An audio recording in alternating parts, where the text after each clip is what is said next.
Hello guys, welcome छ मेरो mini ब्लगमा। अनि मैले चाहिँ आजबाट सानो सानो मिनी ब्लग बनाउने विचार गरेँ। अनि मैले चाहिँ मिनी ब्लग चाहिँ स्टार्ट गरेँ। मलाई चाहिँ खासै बनाउन आउँदैन, त्यही पनि ट्राई गर्दैछु।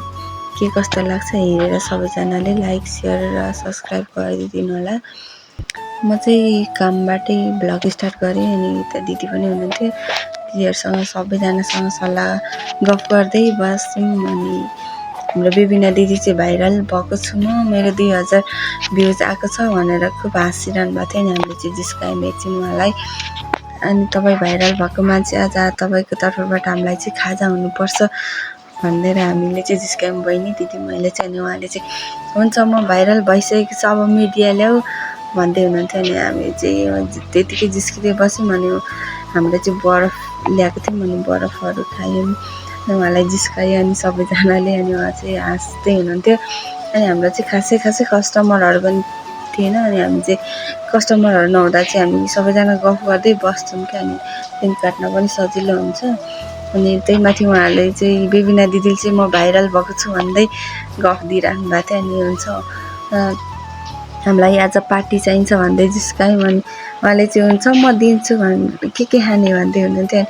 हामीलाई त आज तपाईँले जे दिनुहुन्छ त्यही खाने भन्दै उहाँलाई जिस्काउँदै थियौँ। अनि मुनु चाहिँ भित्र गयो। अनि हामी चाहिँ बाहिर तिनजना हाँस्दै बस्यौँ।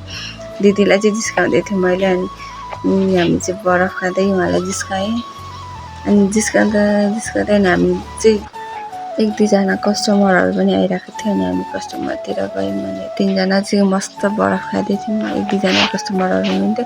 त्यसपछि चाहिँ जिब्रो कस्तो भएछ भन्दै म चाहिँ देखाउँदै गएको थिएँ। बुनु चाहिँ हुँदैन नदेखाउने भनेर थिएँ। मैले जबरजस्ती उसलाई चाहिँ जिब्रो देखाउन लगाएँ। अनि उसले चाहिँ देखायो सबैजना, दिदीलाई नि भने। अनि पिरो भइरहेछ भन्नुभयो। अनि त्यही पनि देखाउनु भयो। अनि हामी चाहिँ आयौँ। अनि यता एकजना दिदीले चाहिँ यो लिएर आउनुभएको रहेछ कि हामीले चाहिँ मागेर फोटोहरू खिच्यौँ, भिडियोहरू बनायौँ। अनि उहाँले चाहिँ लिएर आउनुभएको थियो। अनि यता उहाँले चाहिँ सामान हेर्दै हुनुहुन्थ्यो। हामी 2जना चाहिँ यता फुलको मजा लिँदै थियौँ क्या, पुरा भिडियो बनाउने फोटो खिच्ने। उहाँले चाहिँ फोटो खिचिदिनु भन्नुभयो, फोटो खिच्थ्यौँ। अनि उहाँलाई फुल दिएर उहाँ चाहिँ जानुभयो। हामी हाँस्दै थियौँ। अनि यता हाम्रो खाजा नि आइसकेको थियो। हामी खाजा खाएर अनि हाम्रो चाहिँ सामान अलरेडी आइसकेको थियो। अनि सामानहरू मिलाउनु पर्ने हुन्थ्यो। अनि हामी चाहिँ सामान मिलाउँदै यहाँ जिस्किरहेको थियौँ कि 2जना दिदी र म भएपछि त जिस्किँदै काम गर्न सजिलो हुन्छ नि त। अनि उहाँ चाहिँ यसरी कार्टनहरू तानिराख्नु भएको थियो।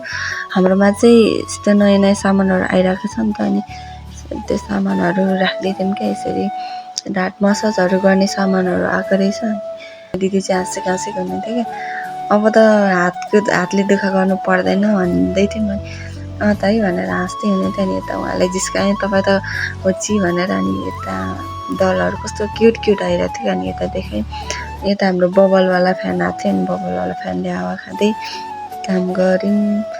अनि हाम्रो चाहिँ यस्तो ब्यागहरू आएको छ कि ब्यागको साइडमा बोक्ने। अनि उहाँले चाहिँ देखाउनु भयो, मैले चाहिँ भिडियो गरेँ। अनि नयाँ सामानहरू आएको छ अनि उहाँले चाहिँ देखाउनु भयो, मैले चाहिँ भिडियो गरेँ। अनि अरू सामानहरू पनि आइरहेको थियो। अनि दाइजू त मस्त हिसाब गर्दै हुनुहुन्थ्यो। अनि हामी चाहिँ यता भिडियो बनाउँदै हाँस्दै दिनहरू कटाइरहेको थियौँ। अनि अरू सामानहरू पनि धेरै आएको थियो। अनि यो चाहिँ बच्चाहरूको गुडियाहरूको लागि झोलामा बोक्नेहरू आएको रहेछ।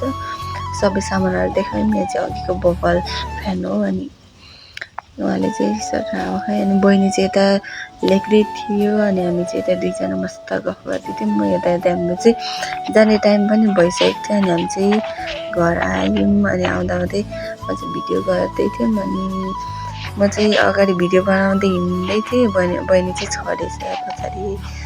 अनि म चाहिँ अगाडि आएर अनि तरकारीहरू किन्नलाई बसेँ। अनि उसलाई पर्खेर तरकारीहरू छानेर अनि हामी चाहिँ तरकारी लिएर आयौँ साथीहरू। अनि आजको भिडियो चाहिँ कस्तो लाग्छ हेरेर मन पर्छ पर्दैन लाइक सेयर सब्सक्राइब गरिदिनु होला साथीहरू। आजको भिडियो चाहिँ यति नै।